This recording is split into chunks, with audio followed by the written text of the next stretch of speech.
Davlat xavfsizlik xizmatining Toshkent shahar bo'yicha boshqarmasi xodimlari tomonidan Bosh prokuratura huzuridagi departament bilan hamkorlikda o'tkazilgan tezkor tadbirda poytaxtimizdagi tumanlardan birining maktabgacha va maktab ta'limi bo'limi boshlig'i, umumiy o'rta ta'lim maktabida tarix fanidan saboq beruvchi o'qituvchini mazkur tumandagi maktablardan biriga direktor lavozimiga tayinlash evaziga o'z xizmat xonasida 3000 AQSh dollari olgan vaqtida ashyoviy dalillar bilan ushlandi.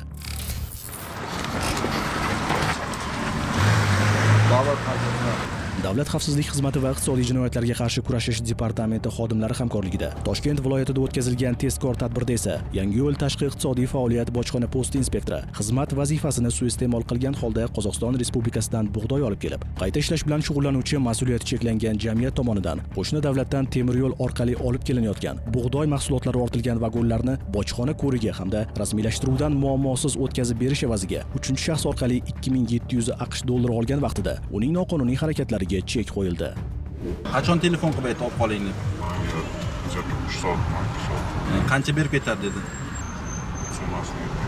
Maxsus tadbirda ishlangan pul qo'ronining chap cho'ntagidan chiqdi, sanaganda 2700 AQSh dollari. Bu kabi qonun buzilish holatlari Samarqand viloyatida ham qayd etildi. Nima ish qilasiz?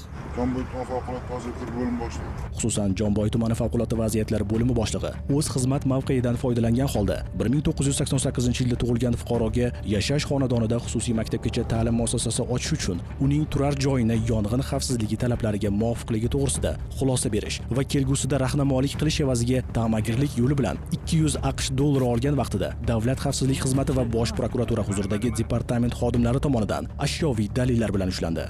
Ko'ryapsizlar, qo'rqisizlar? 100 kupyuradan iborat bo'lgan 200 AQSh dollari muqaddam kimoshda berilgan. 200 AQSh dollari qora tarqasi olindi deb ushlanyapti. Boshqa holatda esa Paxtachi tumani ekologiya, atrof muhitni muhofaza qilish va iqlim o'zgarishi bo'limi boshlig'i mahalliy mas'uliyati cheklangan jamiyatga tumanda karyer faoliyatini amalga oshirish uchun ekologik xulosa berish, Qarnab qishlog'idagi Nakvoysoy hududidan tosh shag'al qazib olishga ruxsat berish hamda kelgusida jamiyat faoliyatiga rahnamolik qilish uchun 2000 AQSh dollari olgan vaqtida ushlandi. Yerdan tashalgan pullar sanab olyapmiz. 1 2 20 dona 100 kupyurada AQSh dollari, jami 2000 AQSh dollari. Hozirda barcha holatlar yuzasidan mazkur mansabdor shaxslarga nisbatan Jinoyat kodeksining 210-moddasi bilan jinoyat ishlari qo'zg'atilib, qamoq ehtiyot chorasi qo'llanildi. Tergov harakatlari olib borilmoqda.